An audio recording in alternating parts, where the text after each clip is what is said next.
Trump आखिर H1B को लेकर इतने कठोर क्यों हो रहे हैं? ट्रंप अब अमेरिका में बाहरी कंपनियों से केवल काम ही बंद नहीं कराना चाहते, वह तो उस मशीन को ही खत्म कर देना चाहते हैं जिससे सिलिकॉन वैली जिंदा है। उनकी योजना साफ है, अमेरिका को खींचकर वापस पुराने गैराज में ले जाओ और कहो कि अपने डिजिटल इंजन खुद बनाओ।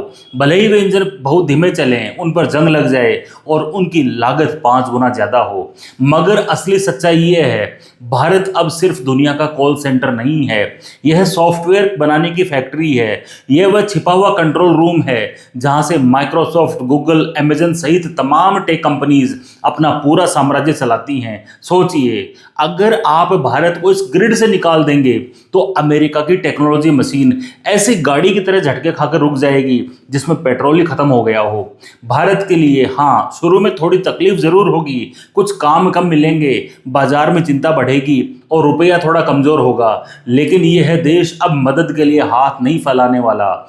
यूपीआई ने तो यहाँ पैसे के लेन देन का तरीका ही बदल दिया है और एआई कंपनियां अविश्वसनीय नए काम शुरू कर रही हैं। भारत अब केवल पीछे बैठकर काम करने वाला नहीं, बल्कि फैसला लेने वाला कमांडर बन चुका है।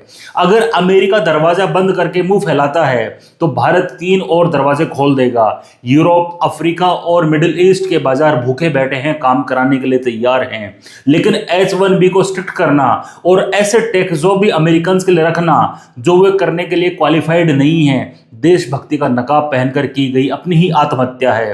हर चीज की कीमत बेतहाशा बढ़ जाएगी, नए विचार आने बंद हो जाएंगे और अमेरिका के दुश्मन हंसते हुए दुनिया पर कब्जा कर लेंगे। ट्रंप सोचते हैं कि वह नौकरियां बचा रहे हैं, पर असल में वह अमेरिका का डिजिटल ताज एक थाली में सजाकर चीन की राजधानी बीजिंग को सौंप रहे हैं। कड़वा सच ये है, टेक्नोलॉजी को देशों के बॉर्डर से फर्क नहीं पड़ता, उसे दिमाग चाहिए। भारत के पास 140 करोड़ दिमाग हैं। आप इसे न रोक सकते हैं, न इस पर टैक्स लगा सकते हैं, न ही इसके चारों तरफ एक दीवार खड़ी कर सकते हैं। अगर आप इस साझेदारी को तोड़ेंगे तो खून भारत का नहीं बहेगा, बल्कि अमेरिका अपनी राष्ट्रवादी सोच के नाम पर अपने ही टेक्नोलॉजी साम्राज्य का गला घोंटते हुए मरते हुए देखेगा। यह कोई समझदारी वाली बात नहीं है, यह तो केवल अपने आप को खत्म करने वाला है।